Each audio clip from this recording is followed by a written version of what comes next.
प्रभु यीशु मसीह के मधुर और मीठे नाम में आज दिनांक 27 अगस्त दिन बुधवार को आप सब श्रोताओं का हम स्वागत करते हैं।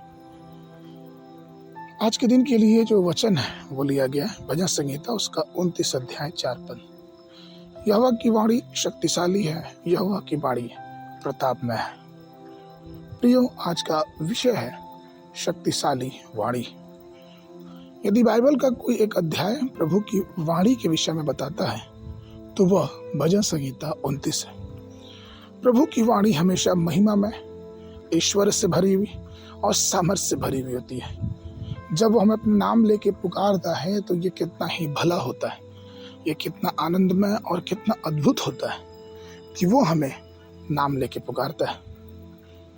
बाइबल में एक व्यक्ति जिसके विषय में ऐसा कहा जाता है कि प्रभु ने उससे नाम लेके पुकारा, और सिर्फ वही नहीं, ऐसे बहुत से पुरुष स्त्रियां हुई जिन्हें परमेश्वर ने उनके नाम से उन्हें पुकारा।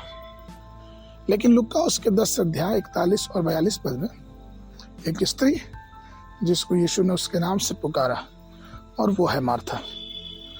वचन कहता है, प्रभु ने उससे उत्तर दिया, मार्था, हे मार्था, तो बहुत बातों के लिए चिंता करती और घबराती है, परंतु एक बात अवश्य है, और उस उत्तम भाग को मरियम ने चुन लिया जो उससे छीना ना जाएगा।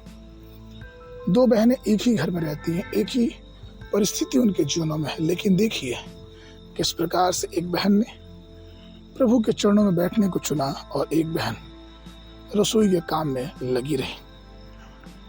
प्रियो, कार्य दोनों जरूरी है, लेकिन सर्वप्रथम जो जरूरी चीज है वो है परमेश्वर के चरणों में बैठे रहना, उसकी मधुर आवाज को सुनना, उसकी सामर्थ्य आवाज को अपने जीवन में महसूस करना, और ऐसा हो कि हम भी उस दिव्य, उस अलौकिक आवाज को अपने जीवन में सुने और महसूस करें। सुबह सुबह के समय बैठ के प्रभु के चरणों में उससे बात करें, क्योंकि वो महान परमेश्वर है। वो अपने लोगों से बात करता है, और जब हम परमेश्वर से बात करते हैं तो हमें बड़ी बड़ी और मनोहर बातें सिखाता है।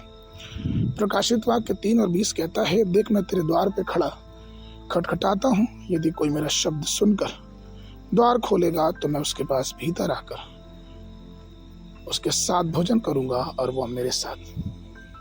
प्रियो, मार्था और मरियम के बीच मरियम को प्रभु की वाणी सुनने का सौभाग्य प्राप्त हुआ।